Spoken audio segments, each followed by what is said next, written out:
ಸಿಂಹರಾಶಿ ಅತಿಯಾಗಿ ಕೋಪಿಸಿಕೊಳ್ಳುವಂತಹ ಸಂದರ್ಭಗಳು ಹೆಚ್ಚಾಗಿ ಬರುವಂತಹ ದಿವಸ ಇದು. ಹಿಡಿದು ಮುಟ್ಟಿದ್ದಕ್ಕೆಲ್ಲ ಕೋಪ ಬರುತ್ತೆ, ಸಿಟ್ಟು ಬರುತ್ತೆ, ಕೆರಳತೀರಿ. ಆದರೆ ಅದನ್ನು ನಿಮ್ಮ ಹಿಡಿತದಲ್ಲಿ ಇಟ್ಟುಕೊಂಡಾಗ ಮಾತ್ರ ಸರಿಯಾಗುವಂಥದ್ದು. ಇಲ್ಲದೇ ಇದ್ದರೆ ಕಷ್ಟ ಇದೆ. ಅಧಿಕಾರಕ್ಕಾಗಿ ಪ್ರಯತ್ನವನ್ನು ಮಾಡ್ತಾ ಇರುವಂಥವ್ರಿಗೆ ಏನೂ ಪ್ರಯೋಜನಕ್ಕೆ ಬರಲ್ಲ. ಆ ಸೂಕ್ಷ್ಮಗಳು ತನ್ನಿಂದ ತಾನೇ ಒಂದೊಂದಾಗಿ ಗೊತ್ತಾಗ್ತಾ ಹೋಗುತ್ತೆ. ಸಿಂಹರಾಶಿಯವರು ಇದನ್ನು ಸರಿಯಾಗಿ ಗಮನಿಸ್ಕೊಳ್ಬೇಕಾಗತ್ತೆ. ಸರಿಯಾದಂತಹ ಅನುಭವಿಗಳ ಮಾರ್ಗದರ್ಶನವನ್ನು ಪಡ್ಕೊಳ್ಳಿ. ನನಗೆ ವಯಸ್ಸಾಗಿದೆ, ನನಗೆ ಅನುಭವ ಇದೆ ಅನ್ನುವಂತಹ ಮಾತು ಒಂದು ಕಡೆ, ಆದರೆ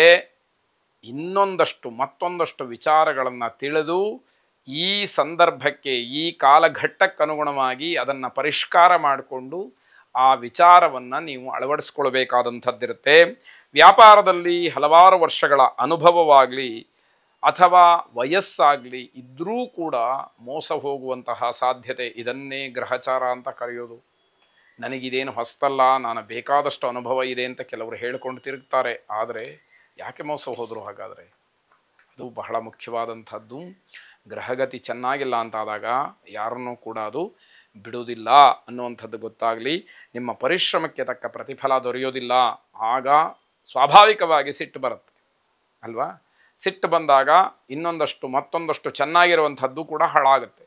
ಅದು ವ್ಯವಹಾರ ಇರಲಿ, ಕೆಲಸ ಇರಲಿ, ಬೇರೆ ಏನೇ ಇರಲಿ, ಆ ರೀತಿ ಮಾಡಿಕೊಳ್ಬಾರ್ದು ಅನ್ನುವಂಥದ್ದು.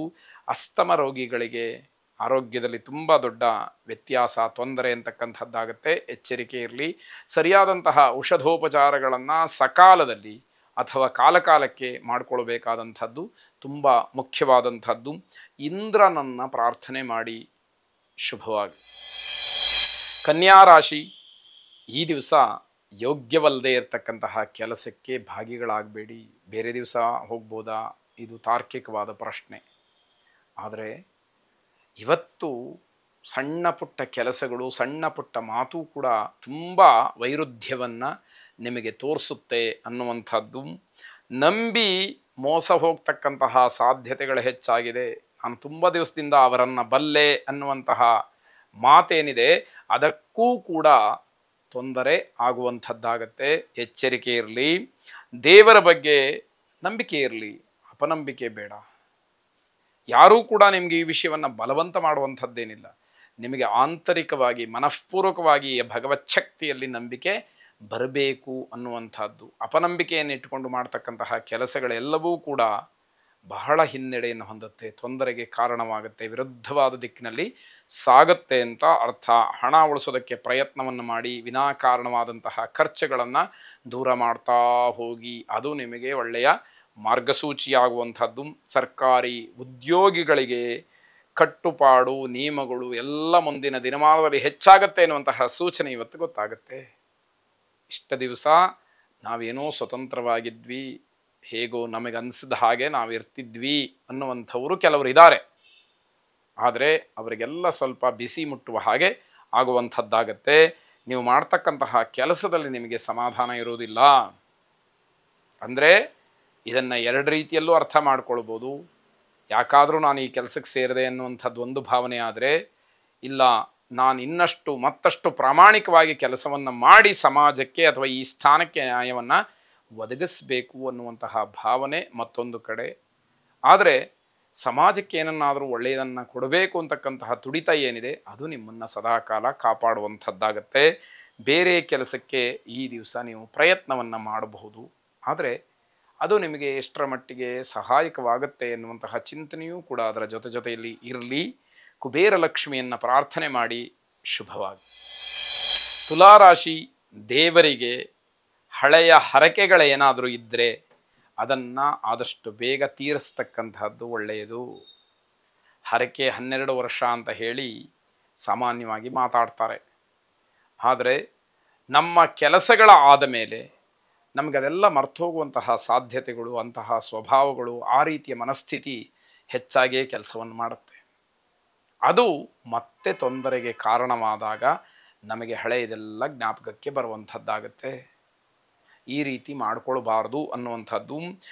ಈ ರಾಶಿಯಲ್ಲಿ ಹುಟ್ಟತಕ್ಕಂಥವ್ರಿಗೆ ಸಂಪತ್ತು ನಷ್ಟ ಆಗ್ತಕ್ಕಂತಹ ಸಾಧ್ಯತೆ ಇದೆ. ಅಂದರೆ ಮನೆಯನ್ನು, ದ್ರವ್ಯವನ್ನು, ಹಣವನ್ನು ಕಳ್ಕೊಳ್ತಕ್ಕಂಥದ್ದು. ತುಲಾರಾಶಿಗೆ ಅಧಿಪತಿ ಶುಕ್ರ ಸಂಪತ್ತಿಗೆ ಅಧಿಪತಿ, ಅವನೇ ಎಲ್ಲವನ್ನ ಕೊಡಬೇಕು, ಅನುಗ್ರಹಿಸಬೇಕು. ಆದರೆ ಏನೋ ಒಂದಷ್ಟು ಸಂಪತ್ತನ್ನು, ಹಣವನ್ನು ನಷ್ಟ ಮಾಡ್ಕೊಳ್ತಕ್ಕಂಥದ್ದು, ದ್ರವ್ಯವನ್ನು ಕಳ್ಕೊಳ್ತಕ್ಕಂಥದ್ದು, ವಾಹನ ಮನೆಗಳಿಂದ ಹಾನಿ ಅಥವಾ ನಷ್ಟ, ಇವೆಲ್ಲವನ್ನು ನೋಡಬೇಕಾಗತ್ತೆ. ತಾತ್ಸಾರ ಮಾಡದೆ ವೈದ್ಯರನ್ನು ಅಗತ್ಯವಾಗಿ ಭೇಟಿ ಮಾಡಿ. ಆರೋಗ್ಯದಲ್ಲಿ ಏನೋ ವ್ಯತ್ಯಾಸಗಳಾಗುವಂತಹ ಸೂಕ್ಷ್ಮತೆ ಕಾಣ್ತಾ ಇದೆ. ತಾತ್ಸಾರ ಮಾಡುವಂಥದ್ದು ಬೇಡ ಅನ್ನುವಂಥದ್ದು.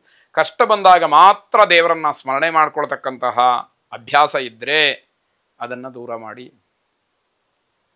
ಹೇಳ್ತಾರಲ್ಲ ಗಾದೆ ಮಾತಿನಲ್ಲಿ, ಸಂಕಟ ಬಂದಾಗ ವೆಂಕಟರಮಣ, ಆ ರೀತಿ ಆಗಬಾರದು. ಪ್ರತಿನಿತ್ಯವೂ ಕೂಡ ವಿಶೇಷವಾದಂತಹ ದಿವ್ಯ ಚೇತನವನ್ನು, ದಿವ್ಯ ಶಕ್ತಿಯನ್ನು ಸ್ಮರಿಸ್ತಾ ಆ ಒಂದು ಕೃತಜ್ಞತಾ ಭಾವದಿಂದ ಜೀವನವನ್ನು ನಡೆಸಬೇಕಾದಂಥದ್ದು ಸಾತ್ವಿಕ ಸ್ವಭಾವ. ಇದನ್ನು ಹೊರತಾದಂಥದ್ದಕ್ಕೆ ಆ ಭಗವಂತನೇ ಸಾಕ್ಷಿ ಅನ್ನುವಂಥದ್ದು ತಿಳಿಬೇಕು. ವಿದ್ಯಾರ್ಥಿಗಳಿಗೆ ಹಿನ್ನಡೆಯಾಗ್ತಕ್ಕಂತಹ ಸಮಯ. ಯಾವುದೇ ಸೂಚನೆಗಳಿಲ್ಲದೆ ಆರೋಗ್ಯದಲ್ಲಿ ಏರುಪೇರಾಗಬಹುದು. ಗಮನಿಸ್ಕೊಳ್ಳಿ. ಇದನ್ನು ಗಮನಿಸಿದಾಗ ಆರೋಗ್ಯದ ಬಗ್ಗೆ ಎಷ್ಟು ಕಾಳಜಿಯನ್ನು ವಹಿಸಬೇಕು ಅನ್ನುವಂಥದ್ದು ಗೊತ್ತಾಗುತ್ತೆ. ಕುಲದೇವತಾ ಪ್ರಾರ್ಥನೆಯನ್ನು ಮಾಡಿ. ಶುಭವಾಗಿ. ವೃಶ್ಚಿಕ ರಾಶಿ ಅಂದುಕೊಂಡಂತಹ ಯೋಚನೆಗಳು ಎರಡೂ ಕೂಡ ಫಲಪ್ರದಾಯಕವಾಗಿ ನಿಮಗೆ ಅನುಕೂಲವನ್ನು ಮಾಡಿಕೊಡ್ತಕ್ಕಂಥದ್ದಾಗತ್ತೆ. ಬೇರೆಯವರಿಗೆ ಸಹಾಯವನ್ನು ಮಾಡೋದ್ರಿಂದ ನೀವು ದಂಡ ಕಟ್ಟಬೇಕಾಗತ್ತೆ.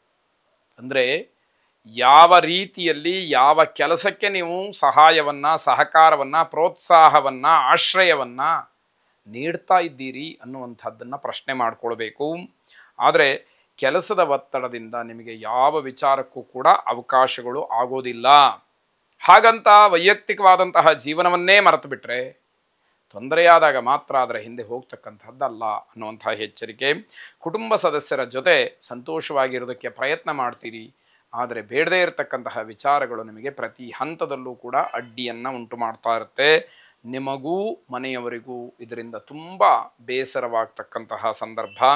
ಆಸ್ತಿಯ ವಿಚಾರ ಪ್ರಸ್ತಾಪಕ್ಕೆ ಬರುತ್ತೆ. ಆದರೆ ಏನು ಪ್ರಯೋಜನ ಅನ್ನುವಂಥದ್ದಾಗತ್ತೆ.